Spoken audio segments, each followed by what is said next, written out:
Okay, with me today got Uncle Lindsay back. We know that's not true, but man, it's a running joke with us now when you have you on the show. So Uncle Lindsay's in the house again.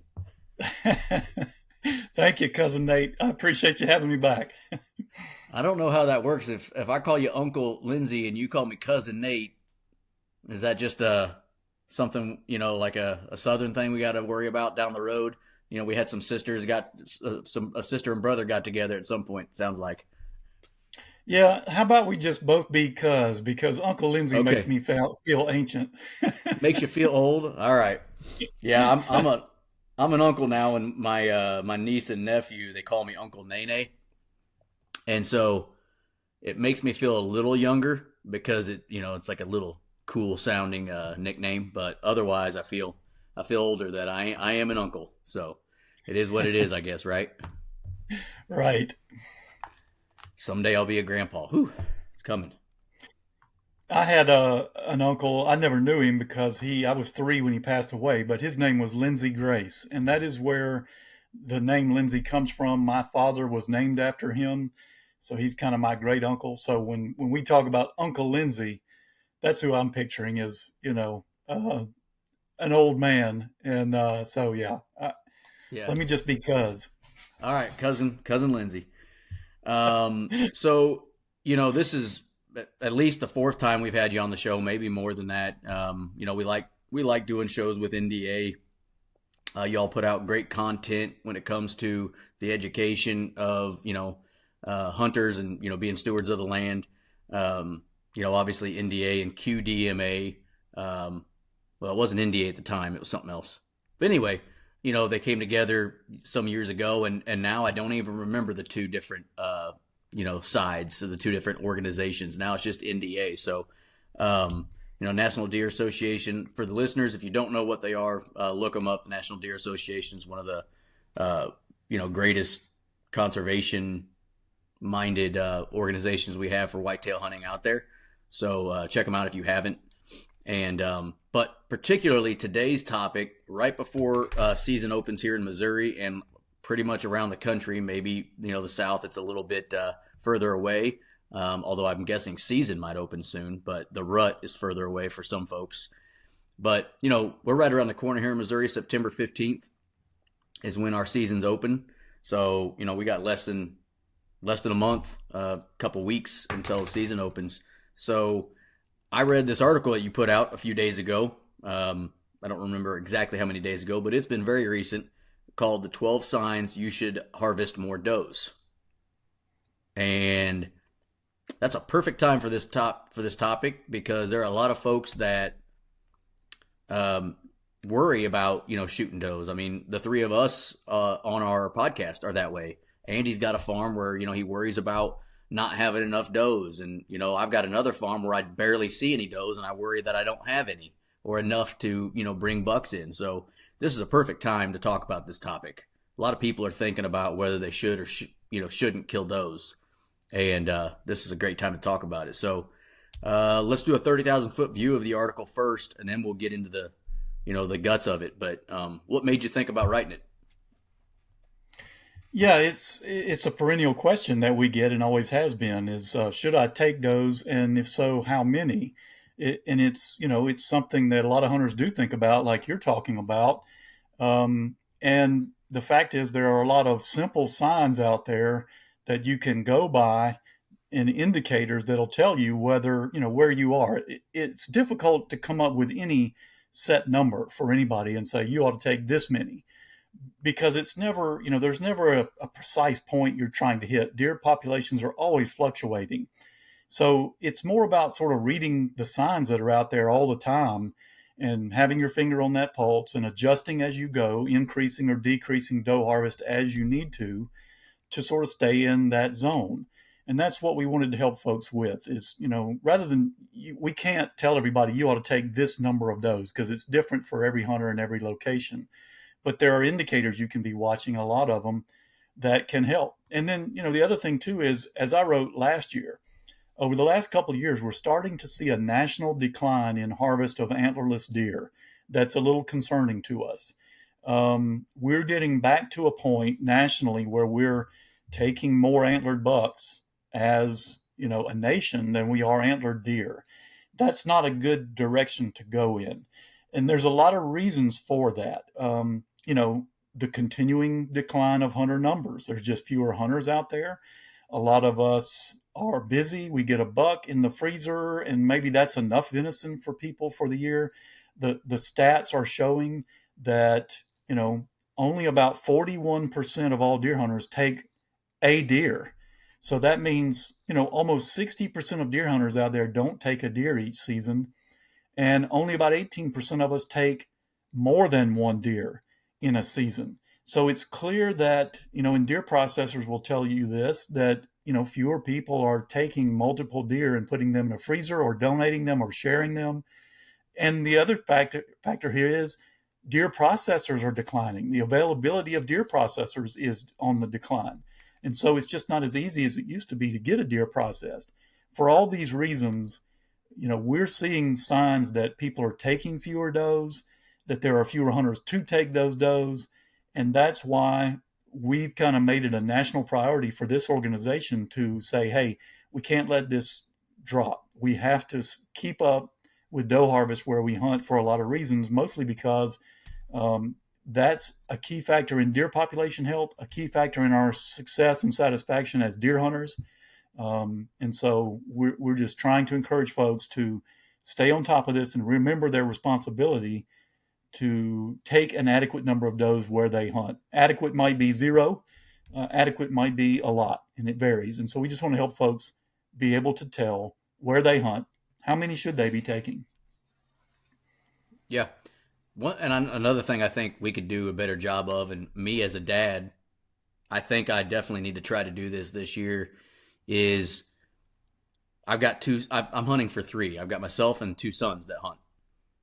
And they both have gotten to where they're talking about, what buck am I going to get this year? Should I wait for a bigger one this year? I think maybe I've even done a bad job as a dad saying, it's just as cool to kill a doe as it is a deer with antlers growing out of its head. A 6-year-old doe is really hard to kill. Really, really hard to kill. Some would say harder to kill than a 7-8-year-old buck. So, maybe doing a better job teaching the younger ones that does are awesome too. It's really cool to see a doe be smart. And, it might be something I try to do a better job of this year is like, hey, let's kill what is important to us, which is a deer, not a buck. It is a deer. And, because you're right, we all get those googly eyes for the antlers, and and I see it all the time. You don't see a lot of pictures of does on Instagram and Facebook. You see a bunch of bucks.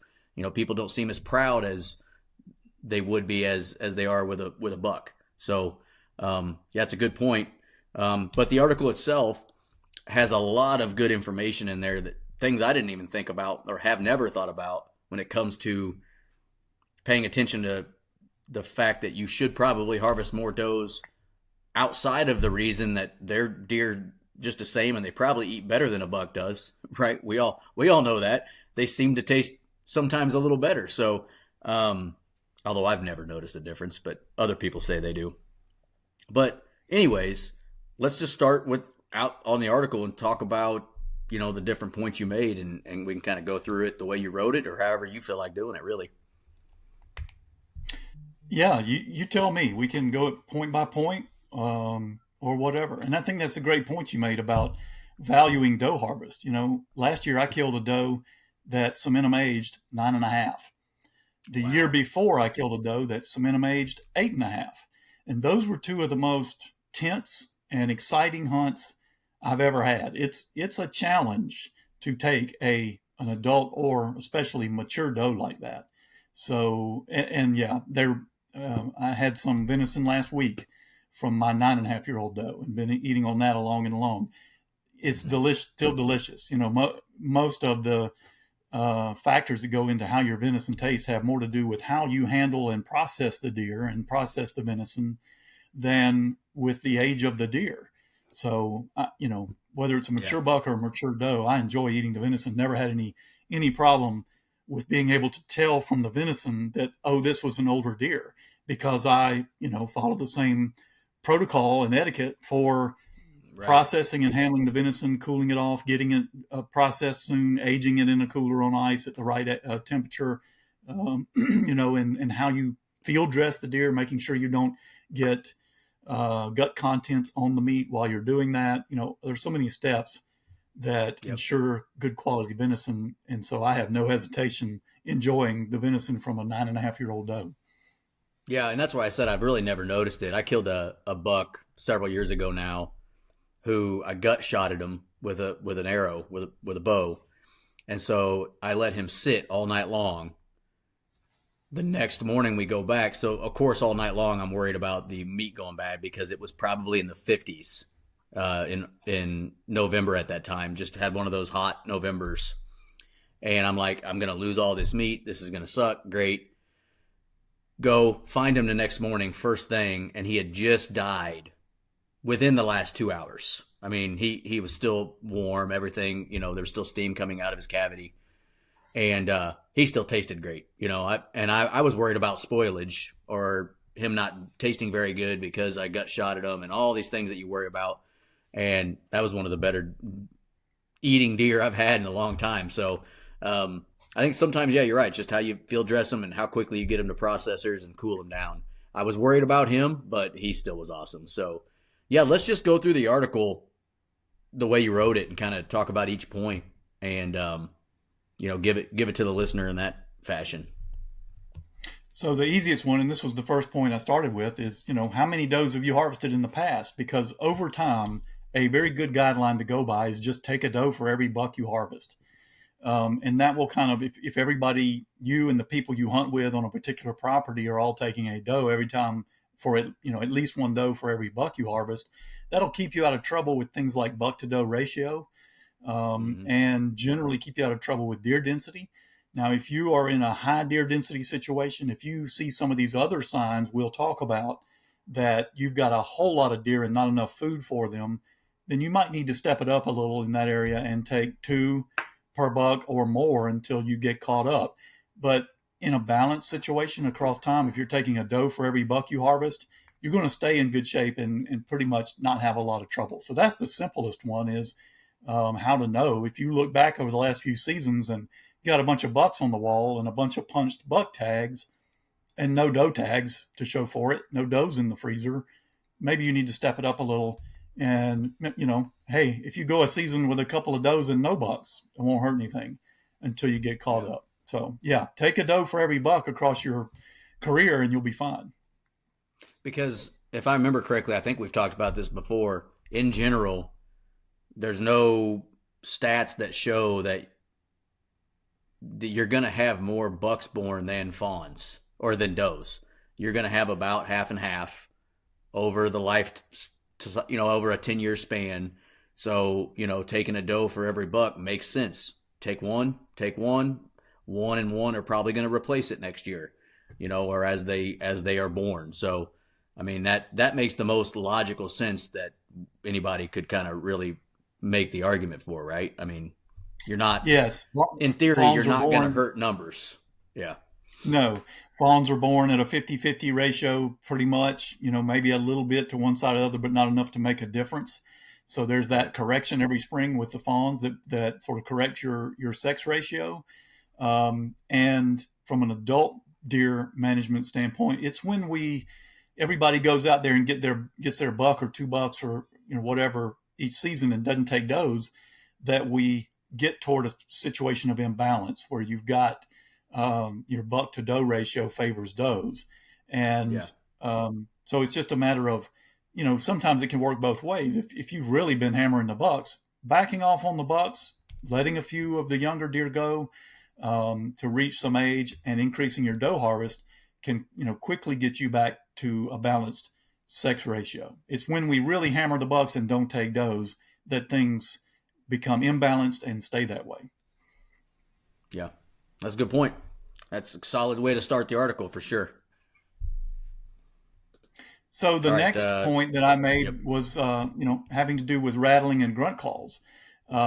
If those techniques don't work for you, if you're out there in November or whenever the rut peak is where you hunt, and you try grunt calls and you try rattling antlers and nothing ever responds, that can be a sign, not always, but can be a sign that you've got a lot of does out there and not many bucks. And what's going on is bucks don't have to compete for breeding opportunities. The whitetail rut is a scramble for them to see how many does they can breed in a short window of time. And so when there's a whole bunch of estrus does out there and they can just kind of breed one, and when they're done there, move on and travel a short distance and encounter another one, they don't have a need to compete. Things like fighting and chasing and grunting, those come from competition when you have roughly balanced buck to doe ratios.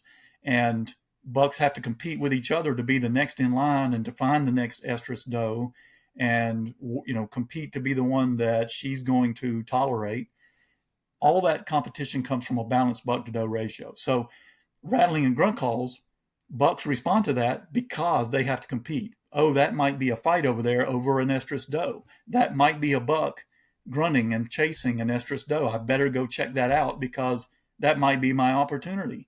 So response to those calls comes from a sense of competition. The competition only comes when buck to doe numbers are balanced.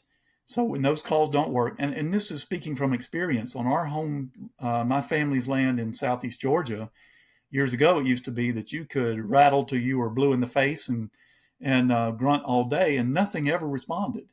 It was only after we started taking an adequate number of does and protecting 1 and 2 year old bucks like we do and getting them into some older age classes that those things started working for us, and they still work today. You can expect, not always, not 100% of the time can you grunt a buck in or rattle, but at the right times of year, particularly the pre-rut for rattling and particularly the peak of the rut for grunt calls, you've got a good chance of getting a response from a buck with those techniques, where before there was zero chance. Yeah, I kind of look at when I read that part of the article, my wife is in the middle of watching The Bachelorette. Now, I'm sure you know what that show is. And there's another one called The Bachelor where it's a dude.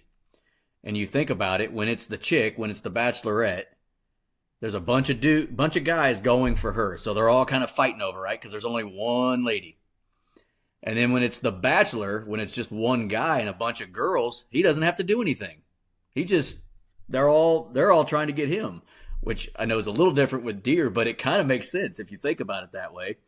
And I'm trying to do a better job of sitting down and watching stuff with my wife instead of like just going into the other room.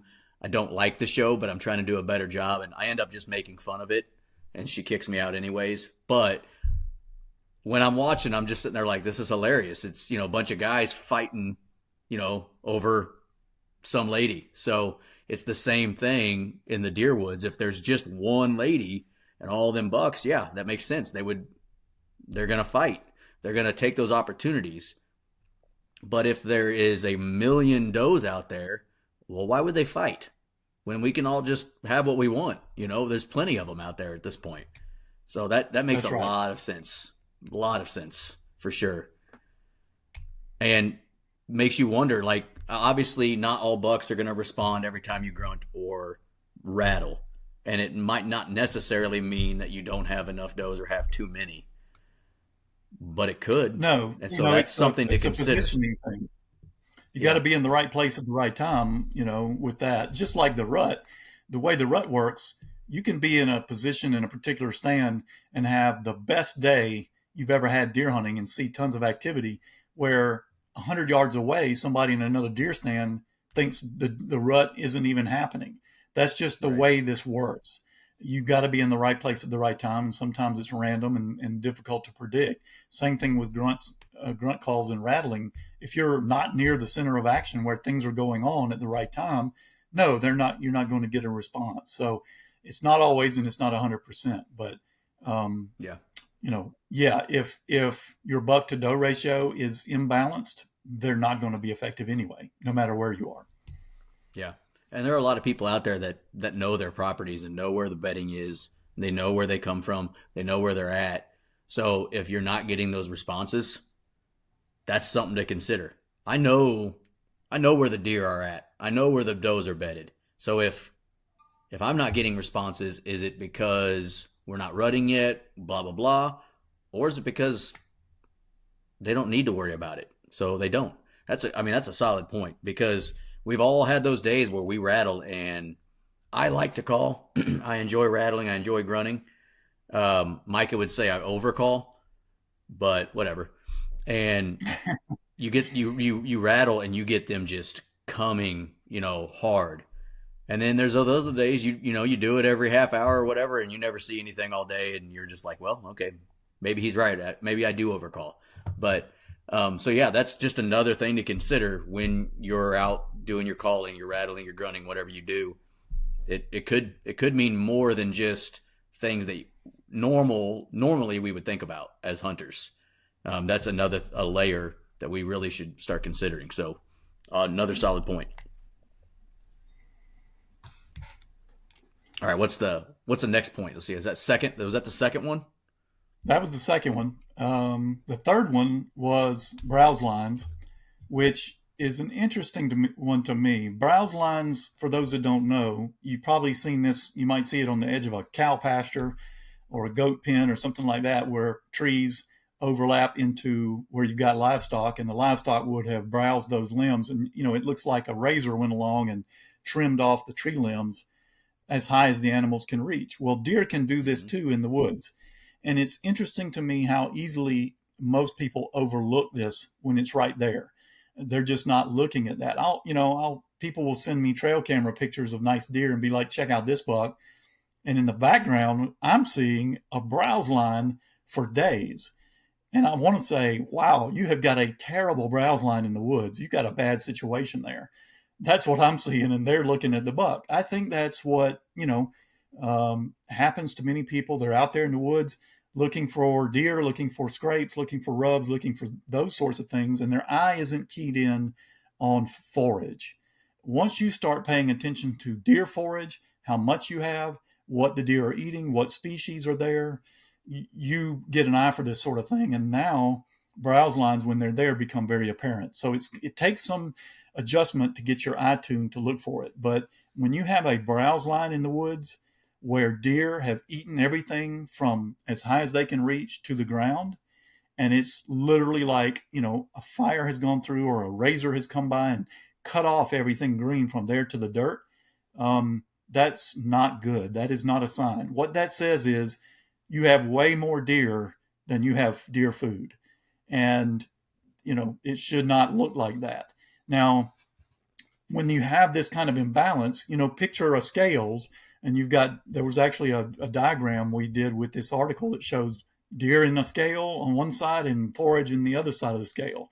And so what's going on with the browse line is you've got a whole lot of deer, their scale is tipped down and no forage, and that's tipped up.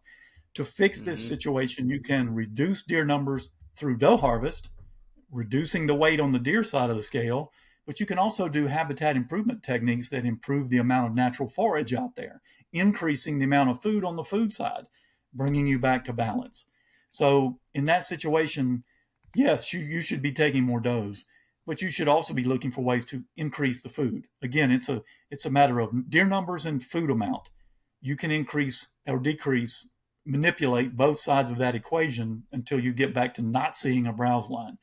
If you're seeing a browse line in the woods, you want to stop seeing that. You want to see, ample forage in a number of areas. In some ways, it takes sunlight on the ground to do that. In other ways, you can plant food plots to do that. There's a number of ways to improve and increase and encourage deer forage, but you need to be seeing deer forage that's not impacted. Yeah, and you actually have a picture in the article shows a perfect browse line behind this small buck. And I've seen browse lines on field edges. Those are easier for me to see, right? It looks like a farmer took a mower, to the trees. And then sometimes I always question why is there a browse line? Because it's on the edge of a bean field. And, like they've got all the beans they want, the green, when beans are growing, but yet they'll browse these trees to where it looks like a mower came through with a or the farmer came through with a mower, and you know that that farmer did not do that. So that is a browse line, and Yes. it sometimes makes you wonder: are they just not in the mood to eat other things at the time? This is what they're like, so they're just finishing it up and then moving on. Or it makes you think about the other thing: do we have a food issue here, or too many does?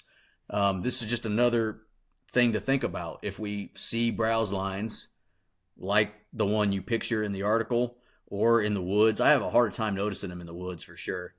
Um, it And could you mean can we got see too them, many does. you can see them anywhere.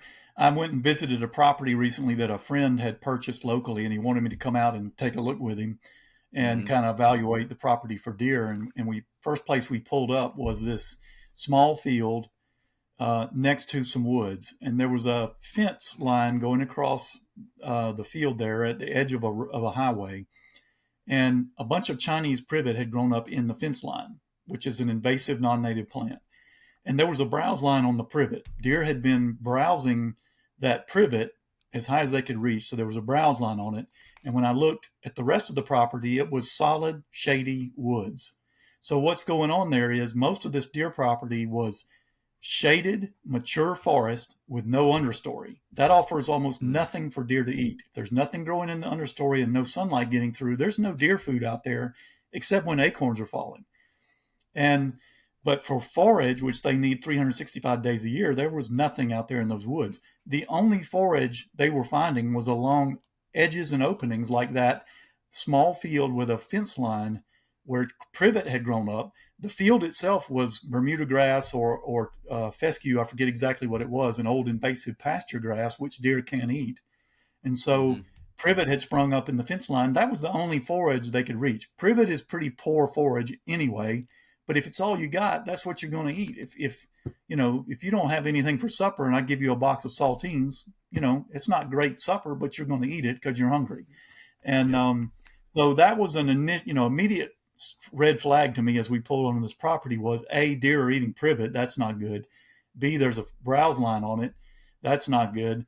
And C, the rest of the property was shady forest with no forage. So when you're seeing browse lines, you've got an imbalance between deer numbers and food.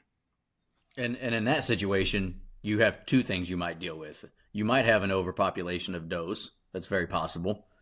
You might have to look into that. And you also have a land management problem here that we need to start working on. We need to open up the canopy. We need to get, forage in the woods, and those might go hand in hand for sure. I mean, obviously they're going to go hand in hand potentially. It's not always just one thing, but that is a sign for sure. So it's a good point, and you Yes. got an awesome picture of one in the article. If people hit the link and go read the article online, there's an awesome picture of a buck walking, and then right behind that buck, you've got a browse line that's 60, 70 yards wide across the edge of the field. Yeah, and the interesting thing about that photo is I think most of the trees along that tree line are oaks, which you can tell from sort of the fall color. And Right. mature Yep. oak leaves are not great deer forage. So again, they're eating poor forage because it's all they've got. Yeah. Yep. Yeah, and then I mean the field he's in front of is a grass field, some sort of grass. And then right what he walked through is some sort of browse, and it's all gone. It's all browsed down to nothing, um, which makes you think there's probably a browse line right where he walked past as well, that edge. So yeah, for sure they've they've got some deer out there. Yeah. But okay, so So next point. the next point in the article was older does in your doe harvest.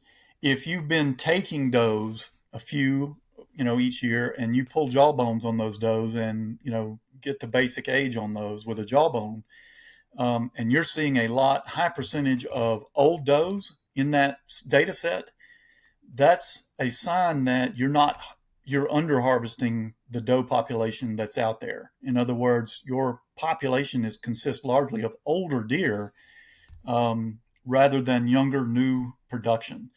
Now, I just told you that last year I killed a 9.5-year-old doe, and the year before an 8.5.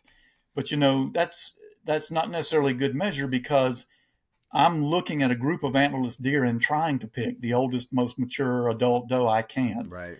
Yeah. So, you know, what we're talking about here is if several people have been harvesting does and you've got 10 or whatever doe jawbones you're looking at for the season or more, and they're all 5.5 plus, and there's no ones and twos in the mix occasionally coming in, that's a sign that across the doe population, you've got mostly older does. If you look at a unbiased set of jawbones from a doe harvest, and there's some 1 and 2 year old does in there mixed in with some 4s and 5s, that's what you want to see. You want to see a good mix. Vice versa, if you look at that and it's all yearling and 2 year old does, you probably have over harvested the doe population. There's nothing out there that's older than 2 or 3. And that can be a red flag that you've gone a little too far in your doe harvest. So you want to see a cross section. You want to see does of different ages out there in that doe harvest. And if all you're seeing is 4s and 5s and 6 year old and plus does in that collection, you need to step it up until you're seeing some younger deer in the mix. And I think, in the article, the guideline that we give at our deer steward classes is, as long as your hunting effort, the man hours you're putting in per season in stands and fawn recruitments are about the same, then your doe harvest should include around 25 to 30% does that are 4.5 or older. So, less than 20% is a sign of a really young population, and you might be over harvesting does. More than 40%, and you may be under harvesting them. So this is goes back to the importance of pulling jawbones on the does you harvest. That's good information that can help you make decisions about deer management. I was just getting ready to ask you that question. I think it would be a good idea. I keep going back to, Andy's farm and, the discussions we have about does there. And, he's allowed my son to come out there. He's allowed, a few other people that I know to come out to harvest does because, he can only kill so much and he doesn't want to keep just killing does that he's gonna donate or whatnot when he can have someone else come out and get meat for themselves, which I think is great. It's awesome. But 2 or 3 does got killed last year out there, and we don't know how old they are. So pulling those those jawbones or whatever, sending them off to places like Wildlife Labs or whoever else that does the aging will help you get those data points that you need. Otherwise, you're kind of assuming things. Like you can look at a group of does and you can get an idea of who the old mature doe is sometimes, and other times it's harder to tell who the old girl is.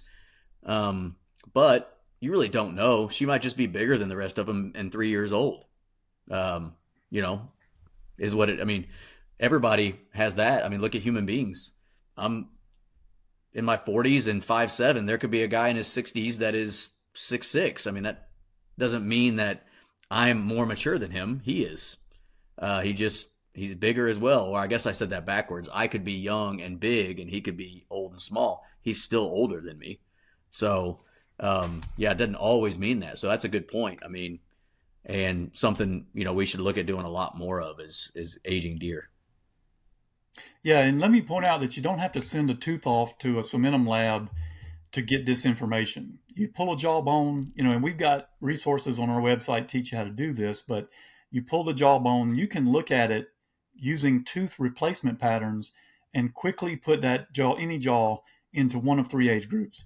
Either it's a fawn under, a year of age, it's a yearling at 1.5, or it's 2.5 plus, without even looking at tooth wear, which can be subjective. You can just look at the tooth replacement patterns. Deer replace their teeth just like we do, where they're born with some temporary teeth that are replaced by permanent ones at certain predictable stages.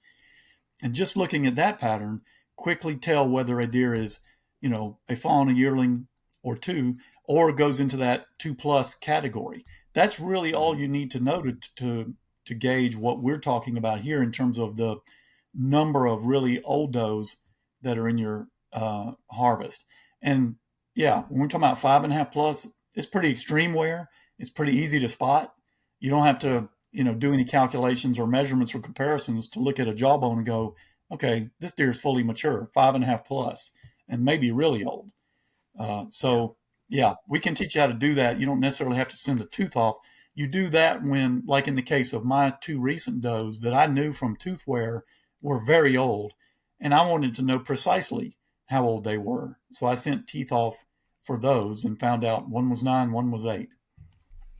Yeah, and also, using labs like that, it can help with the nostalgia of harvesting a doe. And what I'm trying to say by that is, okay, I went out and killed a Micah killed a buck last year that I measured at 178 and some change inches, right? That is a mature whitetail buck. Big deer, awesome. And we can tell because his rack is what it is and his body. We didn't really necessarily need to find out how old he was because we knew he was mature. Well, with a doe, though, that's almost like a way that you can say, look at this 178-inch doe, right? You send her off. She's 9 years old. I killed a 9-year-old doe. You know how hard that was? Yeah. That's no different than killing a 180-inch buck, right? But Yeah. she doesn't have that rack to do that with. So, that's a kind of a way to do that, get that nostalgia of harvesting a doe is by sending them off to get aged. I know Wildlife Labs is not expensive. Obviously, it takes a little bit of work to get some stuff done. You got to send stuff off, but it's not expensive to do. So it's another way for you to say, hey, listen, for instance, what I'm trying to say is Micah kills a 178-inch buck last year, right? I go kill a really mature doe in an awesome hunt too. Let's just say that's the two deer. One of us killed a deer that year. Most people would look at those two hunters' years and say, what? Who had the better year? They would say Micah. He killed the big buck. But if we bring back the nostalgia of killing really mature does when they're available, I can say, listen, yeah, you killed a 6-year-old buck who's awesome, but I killed a 9-year-old doe. She just doesn't have a rack. That's a one way you can do that by sending those things off and spending a couple dozens of dollars and getting them aged. That's a good point, man. I mean, Yeah. I would do it for sure because if I'm gonna pull a jawbone, well, why not just send in some teeth and find out?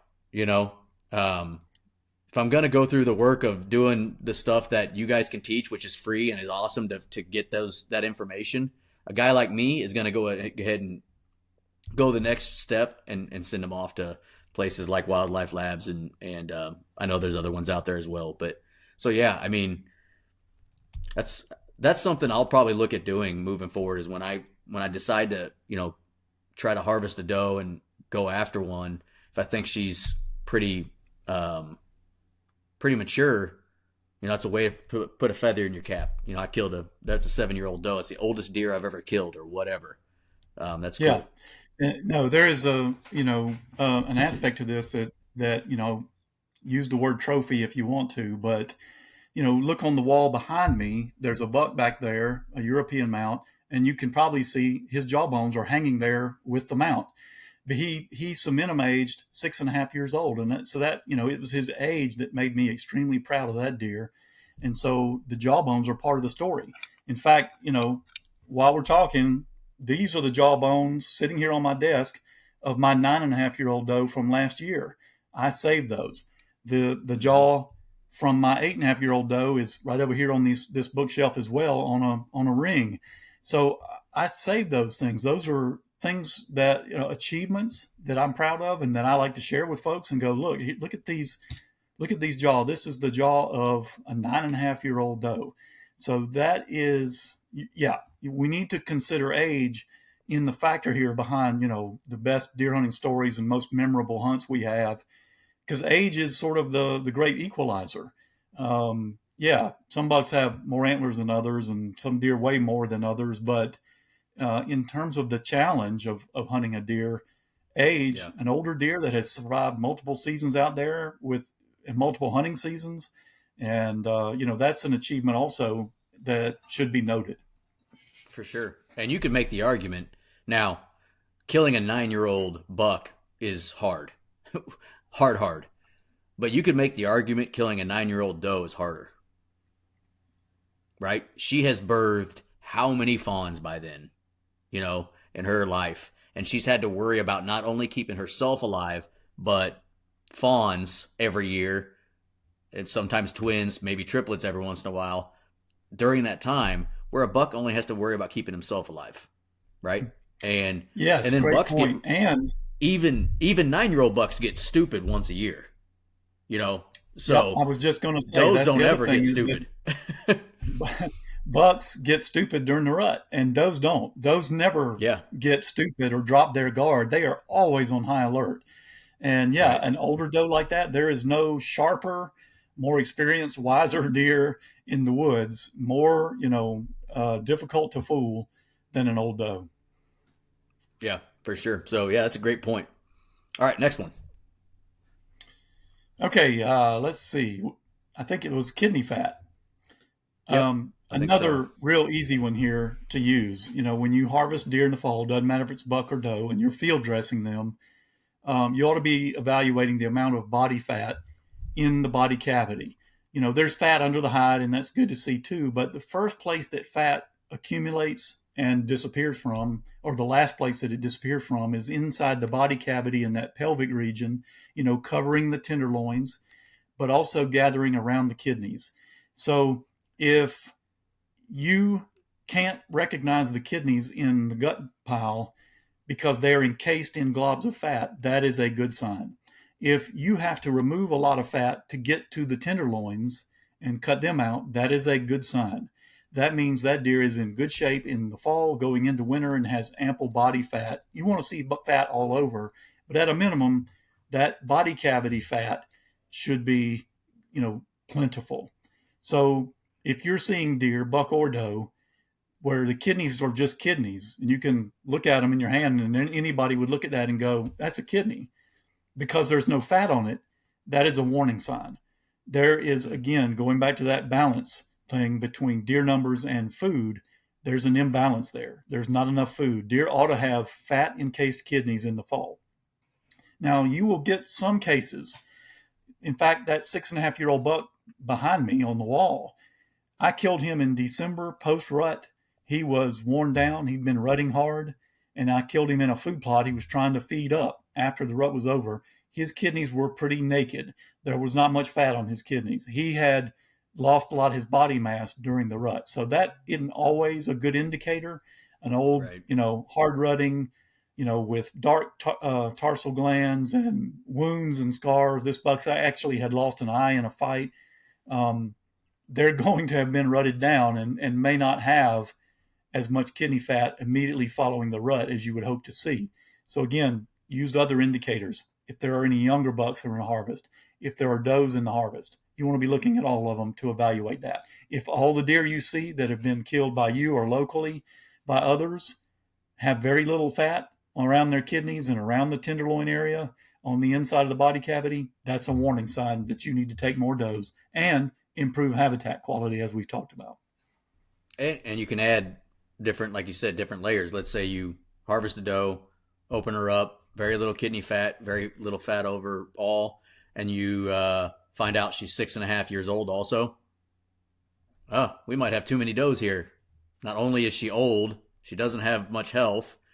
Um, we could have a problem here. You can use a lot of these 12 signs in hand. Oh, we got browse lines, we got non-fatty kidneys, and we got an old doe.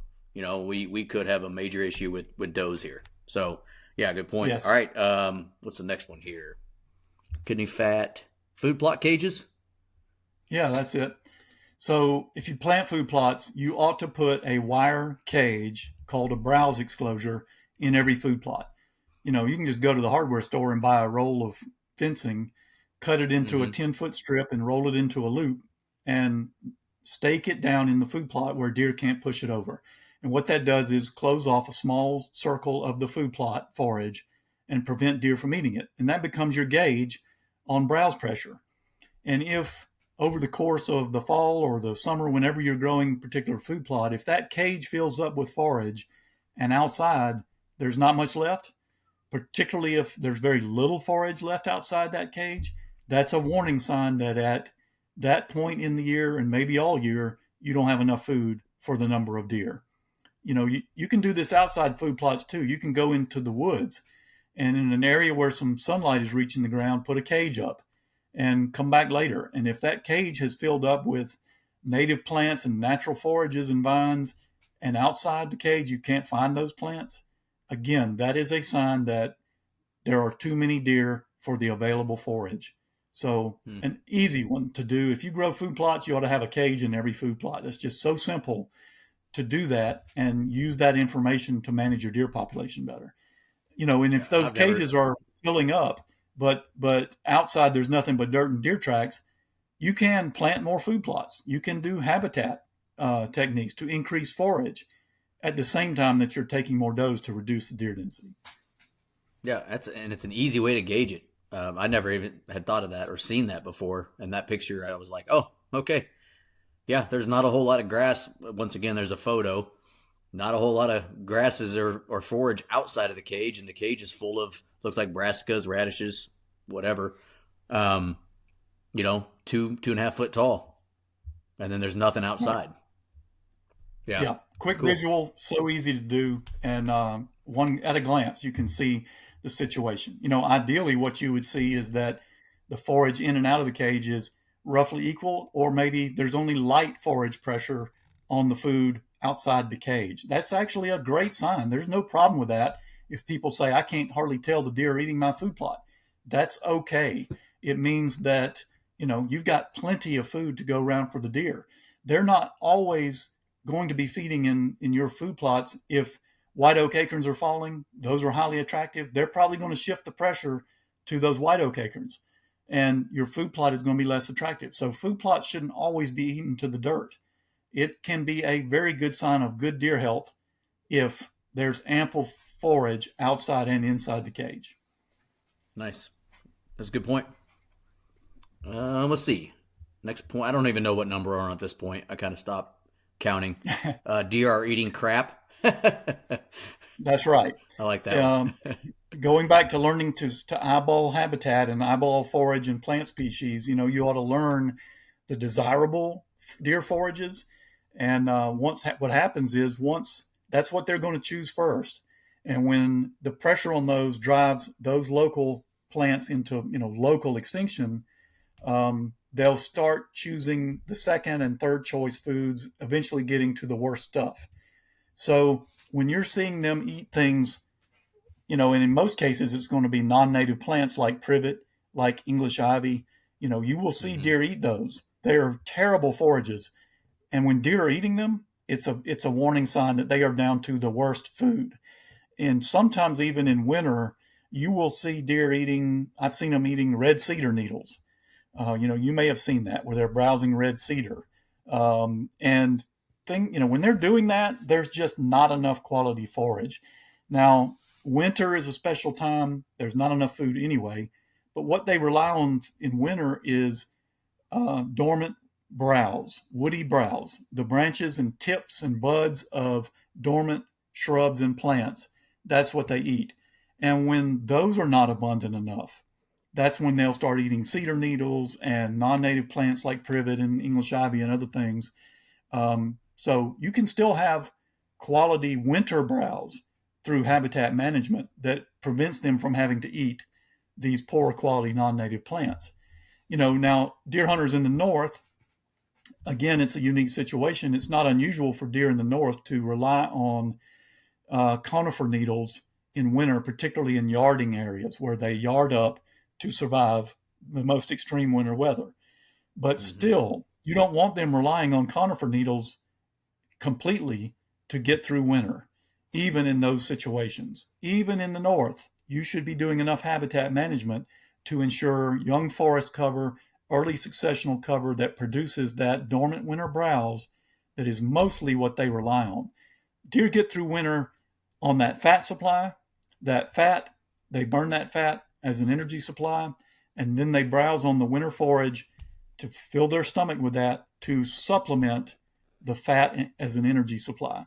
So you want them eating quality dormant winter browse, not 100% conifer needles. So yes, they'll do that, and they'll especially do that more in the north, but it doesn't mean that deer eating conifer needles is a good thing or normal thing, and that that's what they should be surviving on. So Yeah. again, wherever you are, learning to identify this and seeing signs in the South, if you're seeing deer eating red cedars or eating privet or eating English ivy or eating other non-native species like that, multiflora rose and others that we can name, that's a warning sign. Good point. Now, this next point, we kind of touched on it already, but with rattling rattling and grunting. But the next point is the rut is a dud. The rut Right. should not be a dud. No, and that includes, as I said in the article, everything from scrapes and rubs to seeing bucks chase does to maybe every now and then witnessing a buck fight to hearing bucks grunt as they chase does. All of these things that we like to see are indicators of a healthy rut with competition. In a healthy deer population, there is competition among bucks to breed. That's why they scrape. That's why they rub. That's why they travel. That's why they chase. It's why they grunt. It's why they vocalize. It's why they fight with each other, is to earn the right to be the one to breed an estrus doe. And when the rut happens, it's in a fairly short window. It should be an intense competition for bucks to achieve that. So beyond just, rattling and grunt calls working, are these other signs that we love to see. Even if you don't call to deer with a grunt call or rattling, don't we all love to see a buck chase a doe by? Even if it's a yearling buck, even if it's a Yeah. six or small buck that we're not going to harvest that day, we like to see that. That makes a hunt so exciting. Getting to witness two bucks fight or even spar with each other is an exciting day in the woods. Hearing bucks grunt, witnessing fights, all of that makes deer hunting so exciting. And when you're not seeing that, that is a sign, again, that the rut is just not very intense where you are. It means does outnumber bucks, and doe harvest will help. And I mean, it's going back to what we talked about with the Bachelor, right? If there's one buck for 30 does, we don't need to fight. We don't need to produce scrapes and all that crap because they're all right here in my backyard. I just walk out here and pick which one I want to breed, and there's another buck over there with 30 does.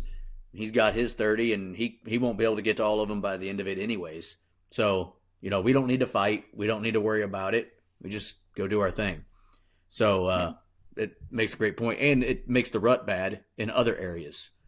Calling, all those things are going to get worse if they don't have to fight or work at breeding. I mean, it's kind of common sense when you think about it that way. Yes. Next one would be non-native plants rule, I think. Yep. So again, learning to evaluate your habitat out there. Look, we've all got non-native plants where we hunt. They're all there once you learn to spot them. The different species that dominate vary depending on where you're located, but we've all got them. And if once you learn to spot them, if they're common, if they dominate openings, the few openings or what openings you have where you hunt, in edges of food plots, fields, logging decks, road shoulders, whatever it is, thin timber, whatever it is that is where sunlight reaching the ground. If non-native plants are dominating there, that's trouble. And the reason is because what I said before, generally deer don't use or eat non-native plants. And that really, the problem that's going on here is they're eating native plants that they prefer. So the native plants are not only having to defend themselves against being browsed, they're competing with the non-native plants that nothing is using. So the Yeah. non-native plants have all the advantages in this fight, and that's why they come to dominate these openings. And when they dominate these openings, it means you've got the lowest quality food available for deer dominating openings, and those openings could be higher quality forage for deer. So if you can control these plants, can you eradicate them? No. In many cases, this seems like a fight you can't win, but you certainly can control them, manage them, and everyone that you kill and is going to be replaced by native plants that deer will use. So working to control those where you hunt will switch the mix back toward native plants that deer use and increase the deer forage. In the South, we've got privet, we've got um, multiflora rose, a lot of the others. We've got English ivy. We've got a ton of them. Kogon grass. We can go through the list. In the North, in the Midwest, you've got autumn olive and multiflora rose and others that come to dominate. Some of these Yep. deer will eat like privet when worst comes to worst, but most of them they won't even touch and will not eat. And so controlling these allows you to encourage plants they will eat, and that's what you want to do to increase deer forage. So again, if you look out there and see a whole lot of non-native plants, you don't have much deer food. And so staying on top of doe harvest is going to be important until you increase the native deer forage. Are most in, and you may not know the exact answer here, but are most invasive species not good for deer to eat? Or do they Yes, just not prefer most of them? I mean, obviously, most of like things them. we've talked about aren't good for them, but are there any of them like actually that's full of nutrients, but they just don't like it because it's not what they're wired to eat? It just seems like most No, invasives aren't good for them too. It's like it's a generally, shit plant no matter what. that's right. Generally, most of them are poor quality forage. They are low in protein, high in or low in digestibility, high in acid detergent fiber, which means they're not easily digestible, and that's why deer don't select them until they are forced to. Hmm. Now, not everyone, of course, there's Japanese honeysuckle, which deer love to eat. There is now Japanese honeysuckle, to your point, is not still not high quality deer forage. It's not high in protein, but deer will browse it. Yeah, Kudzu is another like one deer will browse that like the they taste, will but not use necessarily great readily. for them. Right. It's still Yeah, not the best. The point is you can do better. You can do better than kudzu and Japanese honeysuckle. So just because deer will eat something doesn't mean you can't do better. And in the case of non-natives, it's always better to have native plants there, even if it's a species like honeysuckle that deer will use. Um, so gotcha. Yep. so yeah, it's there's a little of both. There are some non-native plants that are better. They're not great, but they're better in terms of forage. But most of them are very poor forage, and deer won't eat them until they're forced to. This is something people need to learn about deer is deer don't die of starvation. They die of Right. malnutrition. And when they die of malnutrition, you'll find them with a full stomach. Their stomach will be full. It will just be full of the worst stuff left, the most indigestible, least valuable plants and plant Yeah. parts that was remaining in the habitat. Kind of like honeysuckle's kind of like a Jolly Rancher. Tastes great, horrible for my teeth, does nothing for me. Right? That's It right. sounds like it is. Right. That's right. Okay. Internal parasites being abundant, and I think that one, and then there's one or two more, and that's the 12 signs, I think. So yeah, internal parasites. Yeah, just an easy one. Just like me and you, when our health is lower, when we're in poor health, we are more susceptible to infection from viruses and, yes, parasites and other things that are attacking us from outside our body. When your, natural defense and immune mechanisms are not at their peak power, you're more susceptible to infection. Deer are the same way. And so when they have inadequate forage and the deer population is less healthy on the whole, they're more vulnerable to parasites, and parasites um, become plentiful. They flourish in unhealthy deer. And so when you're opening up deer and you're encountering abdominal worms, lung worms, you'll see liver flukes in the liver. There's meningeal worms. There's just a whole host, stomach worms. There's a host of animals you might come across when you're field dressing a deer. And if you're seeing that commonly, that's a sign your deer are in poor health. Yep, that's a good. And we've all seen it. We've all opened a deer up and like, what the freaking hell's all over his lungs or whatever. And you take pictures and send it to your buddies, and they're like, ooh, nasty, or whatever. Now Yeah. some of them, like we've all opened bucks up before that had an injury that got infected, and so there was a big pus ball, inside of that. That's different. But every once in a while, you open one up and you're like, that's gross, but it is what it is. Ticks, the worst thing in the history of mankind. Yeah. Yeah, ticks can be an indicator. If you're seeing a lot of deer really crusted with ticks, I don't mean you saw a tick on a deer that you harvested. I mean this is repetitive, and in trail camera photos you can see ticks on the ears of deer or on the antlers of deer. You see Hmm. fawns with ticks encrusted around the eyes. If this is a common thing, that's a good sign deer are out of balance with the habitat and that you've got too many deer. And the reason is because deer are a host in the tick life cycle. And the more hosts there are out there for ticks, the more ticks can reproduce and the more they flourish. But also at the same time, you've got that health factor again, like we were talking about, where deer just aren't as able to fight off attacks from parasites like ticks and internal parasites as well, and infectious diseases and viruses. So, again, this is another sign. And what I pointed out in the article, the thing I love about ticks is you can manage them two ways. One is doe harvest to keep deer in balance with the habitat, but also prescribed fire, which is my favorite habitat management technique. Just getting ready to bring that Fire, of up. Yep. course, yeah, fire torches ticks. And if deer density is in control after a fire, if deer density is down, where it needs to be, and ticks don't have a overabundance of hosts for their reproductive cycle, you are going to knock a dent in tick numbers locally. At my family's land in South Georgia, where I hunt, where we keep the deer population in balance with the habitat and where we use prescribed fire regularly, I never find ticks on me. Not even in turkey season when I'm sitting down in the brush leaning against trees. We don't have a problem with ticks there. So, this is why Lyme disease is so abundant and such a problem in people in the Northeast, in places like Yep. Connecticut and New York and other places where you've got a lot of urban areas where hunting has been excluded, but deer populations are still dense. There's plenty of tick hosts for their life cycle and lots of poor habitat and lots of And unhealthy no deer. and no fire. Yeah. Well, we have a partner. His name's Dustin.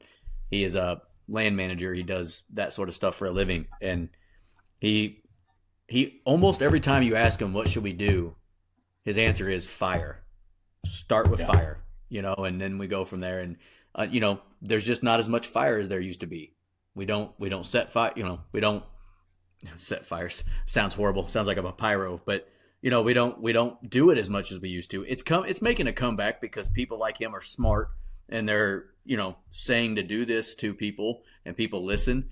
But I mean, you just don't see fire like you used to back in the day, where it controlled things like cedars, that used to just be found in areas that fire didn't reach or whatever. But now even invasive species take over, ticks, all those things. So yeah, that's a good point.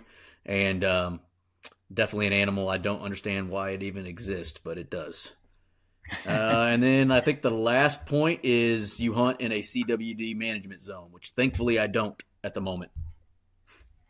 Yeah, I don't either. And if you don't, be thankful. But there are growing numbers of hunters who hunt in areas where chronic wasting disease has been discovered in the deer. And, Missouri has a number of these, as you know, a number of Yep. CWD management zones. And other states do as well. We're now 33 or 34 states, I think. I've lost track of the number of states that have found CWD in localized areas in deer. So you should know if you hunt in a CWD management zone, and if you do, follow the guidance of the state wildlife agency and help them achieve their doe harvest goals.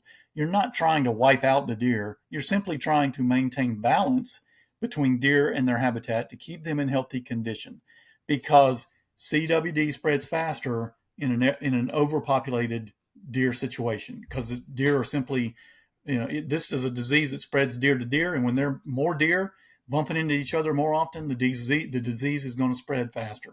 So balancing the deer with their habitat not only increases deer health on an individual and population level, but it slows the deer to deer spread of the disease. So staying on top of doe harvest, and of course, if you're in a zone, getting every deer you harvest tested for CWD to help with the monitoring effort is very important. It's again, we're not saying shoot every doe you can. There still should be a goal of does for you to harvest, and you're trying to hit the right number. You're not trying to take every doe. You're trying to hit Right. the right number to maintain balance. All these other signs we've talked about still matter in a CWD zone. It's just more important than ever in that zone to follow those indicators and to follow the guidance of your wildlife agency to help them achieve their harvest quota that they want to hit in that zone for testing and for maintaining a healthy deer population. Awesome. And those are the 12 signs. That's the article. We basically did it in podcast form just now. But if you want to read the article, which I would highly suggest, there's good pictures and other things that Lindsay mentions in the article that we didn't talk about specifically.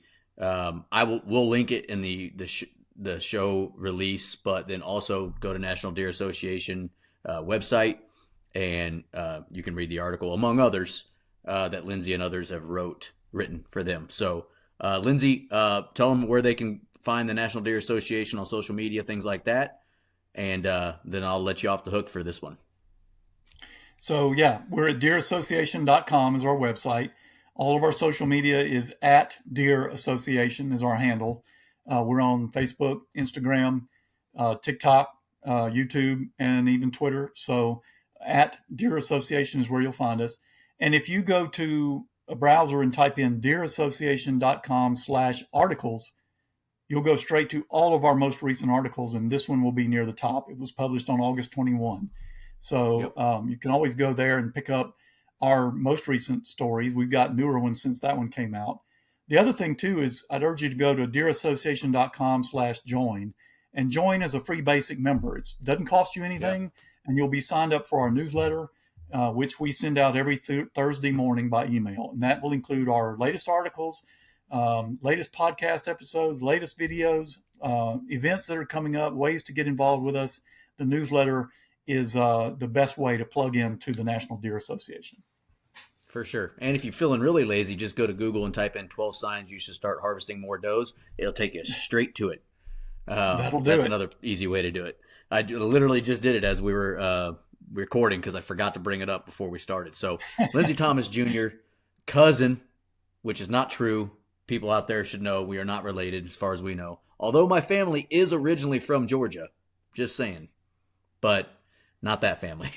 It's a long Native American thing here. But man, I appreciate you coming on. We are not related as far as we know, but we're going to make the joke every time we talk. And so I appreciate your time, and good luck this season harvesting does and bucks alike, man. I appreciate it, Nate. And hey, it's just like, we've all got a little Neanderthal genetics in us. You and I have got some Thomas in us that crosses over. We got so something it's good somewhere. to see you, cuz. Yep. Thanks for having me. All right, we'll talk to you later. All right.